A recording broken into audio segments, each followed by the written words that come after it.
It's one of the hottest tickets in town, Saturday Night Live. NBC gives tickets away for free, but if you try to buy one, as Les Trent found out, it really is buyer beware.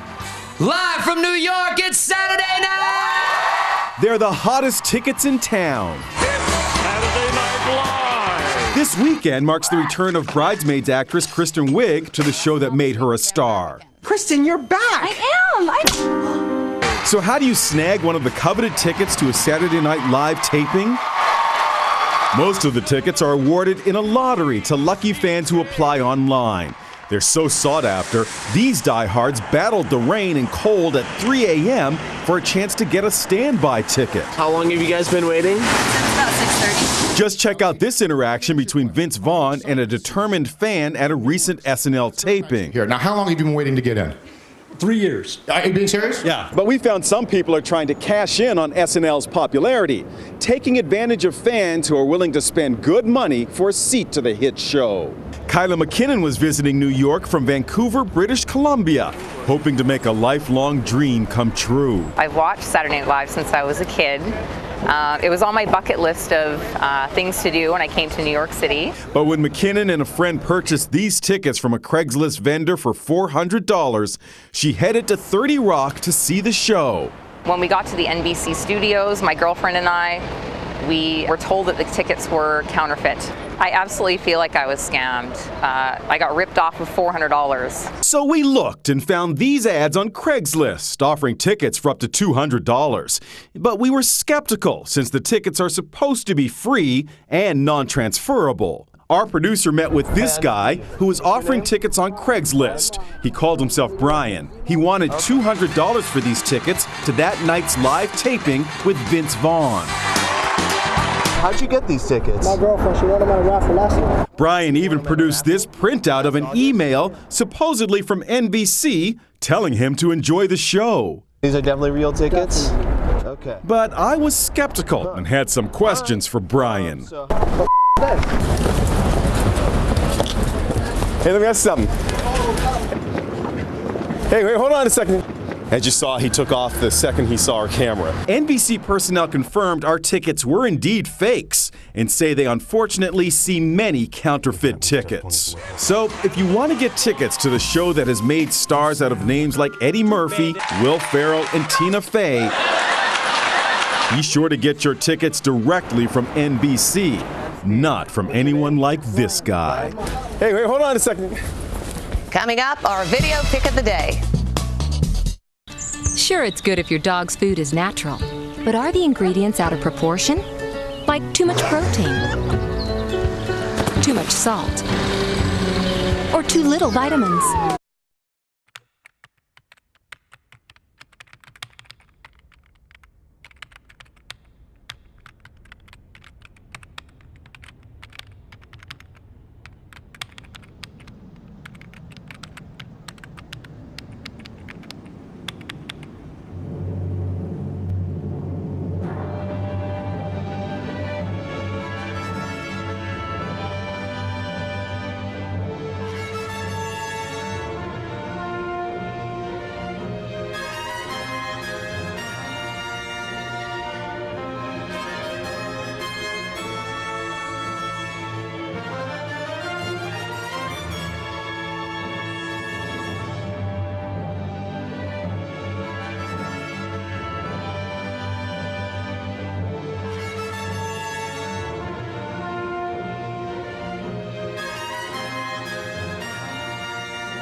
In a way, the history of Craigslist goes back to the early 70s.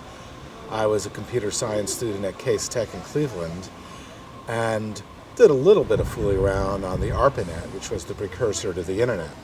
And a lot of us got the sense that somehow people could use it someday to save the world, whatever that means. But many years later, early 90s, I'm kind of tired of living on the East Coast. I'm starting to use the Well, which is a pretty good online community, getting help on what living in San Francisco might be like. Then I wind up getting a job with Charles Schwab Discount Brokerage on the technology side, and they move me out to San Francisco. And while I'm at Schwab, I decide I'm going to become the internet evangelist. I study the net, seeing a lot of people helping each other out. I figure, well, I should help people out too. So early 95, I start a simple email list. I tell people about cool events, and people like it. It spreads word of mouth. They call it Craigslist. They ask to put jobs there, stuff for sale. I say, hey, how about apartments? We have an apartment shortage growing. And it just grew from there. If I was explaining it to a person who's never used the internet, that it's just the classifieds from the newspaper on the internet. Because it has everything. It has personals, it has for sale categories, discussion forums, that kind of thing. So it's just like the newspaper, except it's an advanced version. It's like the next level. Right now, we're getting about 1.2 million posts on Craigslist per month. And I guess that translates to, about 40,000 a day. The best part is when we meet people who use the site and they just thank us for the service that we provide. And it can be just as random as people sending in emails to people who actually come into the office and just shout out thanks to all of us. And of course they're always wondering about where Craig is, if he exists. And I'm sure a lot of them would love to meet Craig, and Craig's a bit like, I forget the name of the character on Charlie's Angels, but he's kind of just out there as a presence, and sometimes he'll come down and meet them too. We do get a lot of fan mail, and we can see that we've actually had some real positive effect on actual human lives. That ain't bad. A couple years ago, we asked the community, hey, what would be morally appropriate to charge for? And they told us, hey, charging employers and recruiters, no problem. Charging other things like resumes or personals, bad idea. They did say charging landlords and apartment brokers, no problem. And in fact, landlords and apartment brokers have told us, hey, we get better results from Craigslist than anywhere, charge us something for it. If I have a listing, it's probably better than the Chronicle at this point in terms of reaching people. And this runs about $6.90, including electricity. Between Craigslist and Craig the individual, my life is such now that Craigslist and my own life is all smeared together personally. I have no way of separating them. I'm putting in too many hours for my own good. But it's worth it, because I have this naive faith that somehow we're changing the world a little bit. And sites like Craigslist, which really address real human needs, and are not trying to sell you something all the time, somehow we're all going to save the world. It can get hateful sometimes, and that's the most disappointing thing to see. As your grandmother would tell you, politics has no place in polite conversation. There's certainly something to that. Some of our worst kind of behavior on the site occurs in the kind of political areas. The dialogue and the arguments can get pretty fierce and over the top at times. I'm a Republican, but I don't fit the stereotype that much of the Bay Area's politics just cast Republicans in. And my post is all about how just because you're a Republican does not mean you necessarily follow or agree with everything that's going on with the GOP or the Bush administration or whatever. And I've had 18 hate emails. About half of them are posted to Craigslist community. The other half came to my inbox. And most of them are very angry posts about the Republican Party and about how all Republicans are worthless and they have, quote, no soul, or members of, quote, the party of Satan. There's so many weird, interesting things on the site day to day and I've become so immune to all of them that it seems kind of odd. But what was strange before I walked in the store from the first time it just ain't strange anymore. I don't know. You just got to be careful. It's I think I was here when Craigslist first started the personals, and I watched it grow and grow and grow. Just dealing with with different communities of people. You know, it's a very alternative sexual scene in San Francisco, and we sort of have to deal with that head on in the online world. And you know, for me originally, it was really shocking. You know, it's just what people write and how explicit some people can be. I was really fucking horny, so I was looking for just sex. You know, someone, you know, attractive that I'd be able to get hard for. So I put down what I wanted and what I liked and the parameters. I got a response right away, and I just I bolted out the door. Sexually, it was great, but the rest of it, you know how guys are. Just want to, fuck around and move on. There's certainly some shady characters on there. I've seen ads on Craigslist that are, and I don't know why people do this, because they'll get arrested. We've not had a single contact of any kind from the police regarding erotic services that I'm aware of. Whereas in some of the other categories, we've had many inquiries from the police of one kind or another, but not from that one. That's just the way San Francisco is, and it's really a great thing. After a while, it really is like it provides amusement for us. Anything that connects people in any genuine manner does create a sense of community, of trust. The internet is a vehicle for that kind of thing to happen, and of course the opposite to happen. It all depends on what individuals do with the thing, and in our case, somehow our site has managed to succeed in doing that. I think overall people are good, and I know a lot of people that have had success dating, and like I said, people have been married with children off Craigslist. I, in one way or another, met my wife, Patty, through Craigslist. We corresponded once or twice. Then I guess I gave you my number. Well, we exchanged photos too. Yeah, photos, the usual stuff. So we've been together twice, and we have plans for the weekend, and I think he wants me to move in and, spend the rest of my life with him, and I've known him for less than a week. One of the more common problems on our site where we end up having to interact with the authorities is harassment cases, like an ex-husband is trying to cause trouble for his wife, so he's putting postings with her name and phone number up in the middle of the night to generate a bunch of calls to her home. Unfortunately, Craigslist is also a good tool if you want to, cause trouble for someone by putting up a quote-unquote prank. And a lot of the police work, so to speak, does come out of pranks of various kinds. Old-time scammers are finding new scams to run online. For example, an old scam is to try to post ads on our site for apartments that don't exist and then collect deposits for them. Another scam, the new Nigerian scam, is for someone to try to buy, let's say, your car. You're posting it for $2,000. They say, hey, let me send this cashier's check to you for $5,000, and I'll buy it, and send me the change. Now, as it turns out, in that scam, the cashier's checks are forged. We're trying to do what we can to stop that. Our warnings seem to prevent the problem 80-90% of the time, but of course, not everyone notices the warnings. People will joke about assassinating the president, and then we end up being contacted by the Secret Service, be forced to release the information about them, and then the Secret Service actually pays the person a visit in person, shows up at their door. Ditto when a person was advertising plutonium for sale.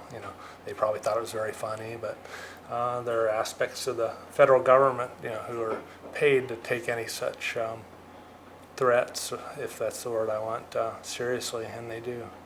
One of the weirdest things I've seen on the site was that a guy posted, as far as we could tell in all seriousness, for someone else to take the CPA ethics test. As far as we could tell, it's for real. People, once in a while, really do manage to surprise me. As a nerd, I take things very literally. I'm very naive and very innocent in a number of ways, and I don't know how to do things in an atmosphere of malice or even duplicity. This is good and bad in a lot of ways. It has meant that I've had trouble reading people, for example, and I've been scammed myself. And even on the streets, I'm an easy mark. Somehow this shows up on the site. The people I have surrounded me maintain that attitude, sometimes protect me against folks who would take advantage of me in a number of ways. It's a useful place to turn to if you've lost something or found something, since you need to get the word out to basically everyone in the city that this thing was lost in this location, and hope for the kindness of strangers to return it to you. I saw a motorcycle sitting on the sidewalk, and I could recognize that it was a stolen bike, and so I jumped off and I went and checked the VIN number, and I called a buddy of mine to check the ad on Craigslist because I remember it had the VIN number, the license plate on it. Turned out it was the same bike. So I called the dude that owned it and said, hey, I recovered your bike, it's sitting here. People will post about their lost youth, or their lost virginity, etc.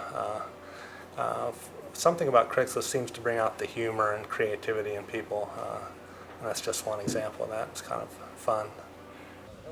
We keep our politics out of Craigslist. We do have some fundamental values involving free speech, privacy, and overall trying to do the right thing. That's a tough balance when, let's say, we see someone harassing someone else using the list, or even trying to run a scam. How do you do that balance while maintaining an innocent until proven guilty perspective? Craig remains personally accessible to any and all of our users via email, website, and even telephone. I don't know many other sites of our size where the founder makes himself personally available to anyone who's on the site. We think that Craigslist is a humanizing effect on the net. And it's just amazing. We put that site up in New York and LA, and it's been a couple of years now, and they're booming. We haven't done anything. I mean, absolutely zilch as far as marketing or advertising those things, and people, it's just word of mouth. And I think that's another reason why people dig it. It's just, it's not, whenever you have advertising and marketing, there's always some, hidden agenda, and, people know that we're straight up. What I mentioned, the kind of old school nature of the site, is kind of a throwback. It has much of the goodness of the early internet without much of what's come later that we feel are negative influences, like banner ads, pop-ups, cross-marketing deals, link referrals, any number of things that kind of distract and take away from the user experience and erode the user's trust in this in the site that they're dealing with.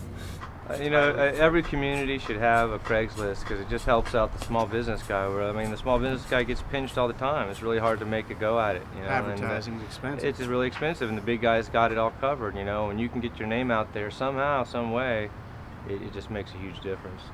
It's just for the little guy, it's great. Without Craigslist, we'd be hurting. We wouldn't be afloat right now, probably. Knocking on doors, begging people. Now, that's for sure. Craigslist in the future, I don't know, and I've given up on prediction in large part because I'm still quite bitter that we don't have the lunar colonies and jetpacks promised me when I was a kid. Aside from that, I do want to be able to put a Craigslist anywhere in the world where people want one.